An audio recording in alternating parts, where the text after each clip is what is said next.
Hi, Karen. Hi, Marthame. Or should I call you by your preferred name? You should call me by Marthame, which is my preferred name. Oh, I thought your preferred name was Baby No, Jesus. no. That's an inside joke that no one will get, so we're not going to. But those who get it will get That's it. true. They'll appreciate it. And it was 30 seconds of worth itness. So, you and I sat down here a year ago, and life was very different. Yes. And life is still in transition for you. Yes. And so, in a lot of ways, and I was re-listening to that conversation, and it made me think about how the Wild Goose is a place of stability in some ways in your life right now. Is that a fair assessment? That's a fair assessment, because the closest thing I have to a dwelling, a home, is the tent that I've got set up on campsite 448. Nice. Yeah, I just moved to California. Yeah. Took a new call, and yeah, I was out there for 10 days and couldn't find a place that I liked. So yeah, I'm going back to stay with a friend and then find an Airbnb until I can find a place to live. Wow. So you've got a new position in a congregation. In a traditional congregation. Yeah. Yes. Yeah. But coming out of Atlanta Bar Church. Yes. Which is more traditional than people might think by the name. Right. However, it is a non-traditional. It is a non-traditional church setting, but we use traditional church guardrails. Right. I was going to say structure, but that's a little much. Guardrails. So guardrails. Because you are close to danger much of the time, which is good. Yes. So we have, it's kind of like when you learn how to play jazz, you kind of have to know all the scales. So my co-pastor and I, we know how to do the liturgy. Right. And so we can play with the liturgy, and we still grasp what it means to do the work of the people. Okay. Yeah, in that setting. So if I'm going to expand that metaphor to the breaking point. If liturgy is jazz, who are you? Are you Coltrane? Are you Ella?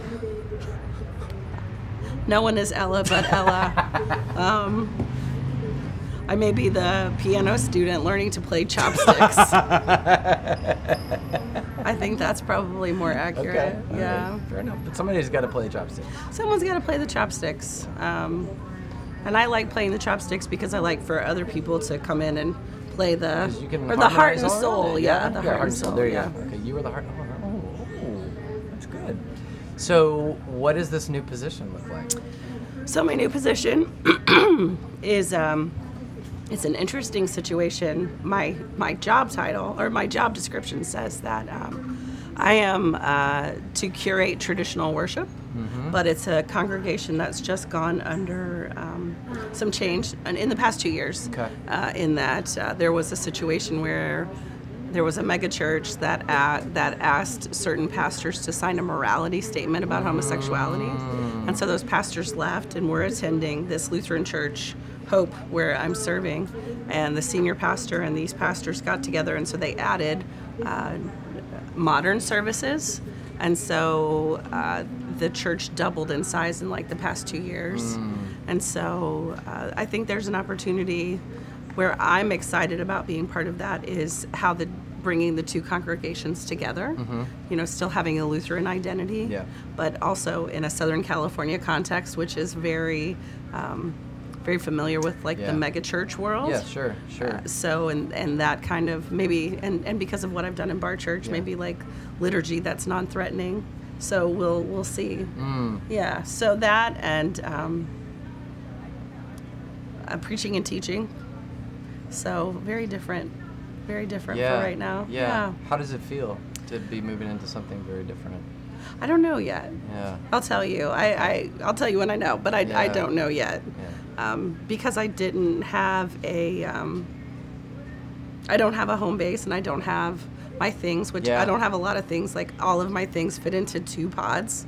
So it kind of still feels like I'm on vacation. It's disorientation. Yeah. All I know is that my dog is in California. Okay. My stuff is still in Decatur, Georgia. I don't have a place to live. Does your dog know that you're not in California? Yes. Okay, I'm sure my dog is hyper aware of the fact that I'm not in California. Yeah. Yeah, he knows when I'm not in the same room. Yeah. So, yeah. So, yeah, it's a big transition, and I don't know yet. I will tell you, the Saturday night before I flew home on Sunday, I got super homesick. Yeah. I just, that this isn't Atlanta, this isn't this, and where are my people? Where are my people? Yeah. And so I went into my new favorite neighborhood bar, and it just so happened that the bartender was from North Carolina.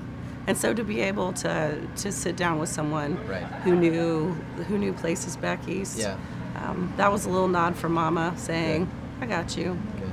Yeah. And then I also, do you know Anna too? No. She was a few years ahead of me in Candler, but sent her a text and I said, please tell me it's normal to be homesick and wonder, what the hell have I done? And she said, for about a year. That's totally normal. And if you're doing it beyond a year, then you probably need to find a new call. I don't want to find a new call. No. Yeah. I will tell you, the first night Elizabeth, my wife, and I, we spent in Palestine, as you know, we worked really hard to get there. The first night we had gotten our stuff and we bedded down for the night, I cried myself to sleep like a baby who was also an infant. With the question, what the hell have I just done? Right. And that ended up, as you know, being a ridiculously transformative experience. How many years were you in Palestine? 3? 3.5. Okay. Yeah. Well, and because of your transformative experience, whenever we went to Israel Palestine earlier this year, you were able to lead like those 23 pastors that we were together in a transformative experience. But I had to cry to myself to sleep like a baby first. We spent a lot of time last year talking about the river. Mm-hmm. And I know I know you've been spending some time in the river already. I am leaving here to go get back into the river.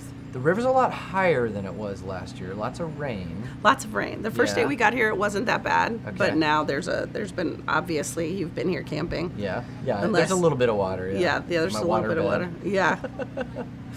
So, side note, in looking for places to live, like the leasing agreements and everything, say you can't have a waterbed.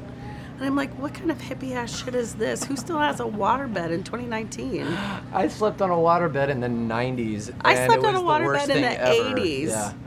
But we lived in South Florida. Yeah. So, I mean, everybody had a waterbed. But who still has a waterbed in 2019? I don't know. People in Palm Desert. I guess. It's a desert and they want to flaunt it. So, anyway, so the river. Yeah, so can we run that metaphor into the ground again? Sure. What is there something about the rising waters that... So I have made, in the past year, where just a lot of things have been a lot, I've come up here twice. I came up in October on the full blood supermoon. Okay. And sat in the river and just actually took some water back with me in a mason jar.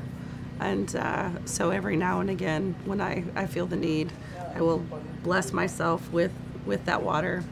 I will remember my baptism, but I remember specifically like sitting in the river and those prayers that I prayed and the things that I just hope would wash off of me and wash through me. Yeah. And then I came in April with just a friend, just a time to, I knew that there was the possibility that I would be relocating. Right. And so just a touchstone moment. And again, collected more water from the river. But the river being higher this year, I camp with, we started with about 10 and now we're up to about 60 people. And most of us are clergy and we come and this is the place where you can let it all go. And so the best sessions for me happen in the river because it's therapy, it's instructional, it's hey, I did this, it was dumb. So it's the what not to do, it's hey, this is working. There's empathy and compassion and it just all kinds of just washes down. Yeah. But this year it's all washing down with floating coolers. Which are attached. Yeah. Good. Yeah. Yeah. It's good to see you, Karen. It's so good to see you. You want to plug Macedonia? You should plug Macedonia. Well, that's what we've been able to do over the last year and a half is be together on this Macedonian ministry project. We're based out of Atlanta, but all over the world now, and they are a ministry of clergy support and encouragement and And I get the learning. opportunity to do that on the West Coast. Yeah. Have you followed up? I Yeah. didn't know that that's happening. So. Yeah, so I'm super excited Cool. about that. And so maybe next year we can talk about That'd be amazing. how I have been able to wrangle together We'll do 12. I would like to do women, Yeah. like to have a women clergy cohort specifically. And I'm going to say this so in hoping that Adam and other people will Yeah. hear. No, put it out there, yeah. Instead of going to the Holy Land, I'd like to do the Pauline sites with some goddess worship sites and see what Paul was actually writing against Wow. and reclaim some divine feminine Wow. stuff. Amazing. Got a plan. Anyway, good to see you. Yeah. So much love.